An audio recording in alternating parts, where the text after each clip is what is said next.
हरिओम। नमस्कार मित्रों, प्रणाम, जय श्री राम, जय बद्री केदार।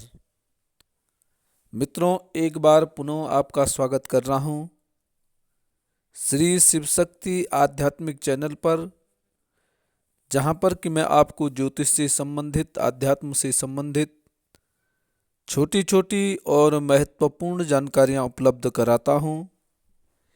इसी कड़ी में मित्रों आज चर्चा करूँगा कि कौन सा ग्रह अपने दशा में या अंतर्दशा प्रत्यंतर दशा में अधिक परेशान कब करता है, कब परेशानियां उत्पन्न करता है।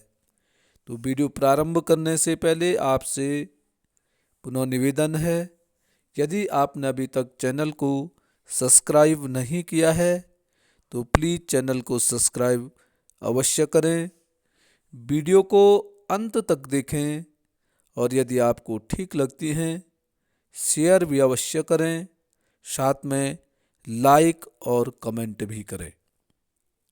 तो मित्रों, आओ चर्चा करेंगे कौन सा ग्रह अपनी महादशा में कब परेशान करता है या कब अधिक कष्टप्रद होता है।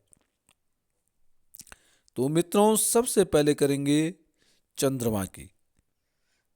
चंद्रमा की जब दशा आती है, महादशा आती है, और चंद्रमा यदि द्वितीय भाव का स्वामी है या छठवें भाव का स्वामी है या दसम भाव का स्वामी है और सूर्य से अस्त है, यदि चंद्रमा 2, 6, 10 भाव का स्वामी होकर के सूर्य के साथ यदि अस्त है, तो ऐसा चंद्रमा की जब महादशा आती है तो बड़ा कष्टकारी होता है और कष्ट परेशानियां उत्पन्न चंद्रमा करता है।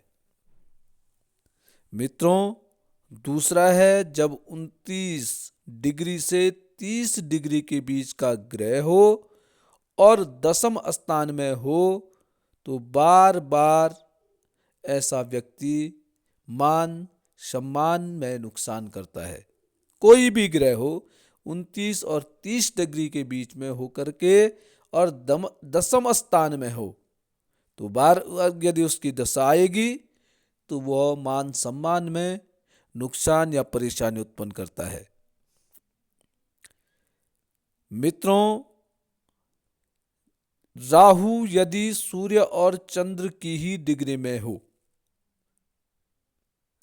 यदि राहु ग्रह जितनी सूर्य की डिग्री में है या चंद्रमा की जो डिग्री है उतनी ही डिग्री यदि राहु की भी है और कुंडली में कहीं भी राहु बैठा हो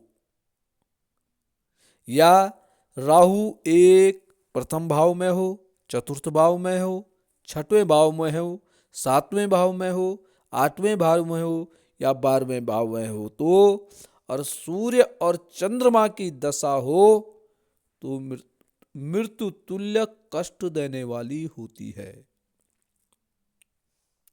मित्रों, राहु यदि सूर्य व चंद्रमा की ही डिग्री में हो और कुंडली में कहीं भी बैठे हों और राहु 1, 4, 6, 7, 8, 12 भाव में हो, तो सूर्य अथवा चंद्रमा की दशा मृत्यु तुल्य कष्ट देने वाली होती है। उसके अलावा यदि जन्म कुंडली में अष्टम भाव में या अष्टमेश 6, 8, 12वें भाव में बैठा हुआ हो या 6, 8, 12वें भाव का स्वामी अष्टम भाव में बैठा हुआ हो, तो भी मित्रों यह बड़ा कष्टकारी समय होता है। यदि 6, 8, 12वें भाव में अष्टमेश बैठा हुआ हो और उस अष्टमेश की जब दशा आएगी, महादशा आएगी, तो वो महादशा बड़ी कष्टकारी सिद्ध होगी। उसके अलावा मित्रों, यदि 12वें भाव का स्वामी 6, 8, 12वां भाव में विराजमान है,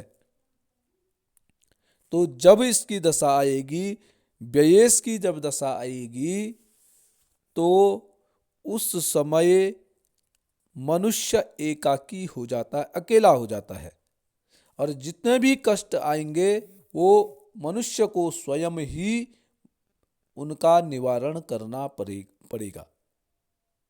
क्योंकि व्ययेश की जब दशा आती है तो मनुष्य उसका साथ देने, उस ऐसे जातक का कोई भी साथ नहीं देता है, और वह अपनी समस्याओं का समाधान स्वयं ही ढूंढता है, और स्वयं ही उन समस्याओं का समाधान उसको करना पड़ेगा। तो मित्रों, ये सूक्ष्म जानकारी आज मैंने आपको प्रदान की है। आज के लिए बस इतना ही। कल पुनः किसी नई जानकारी के साथ आपके सामने प्रस्तुत होऊंगा। तब तक के लिए नमस्कार, प्रणाम, जय श्री राम, जय बद्री केदार।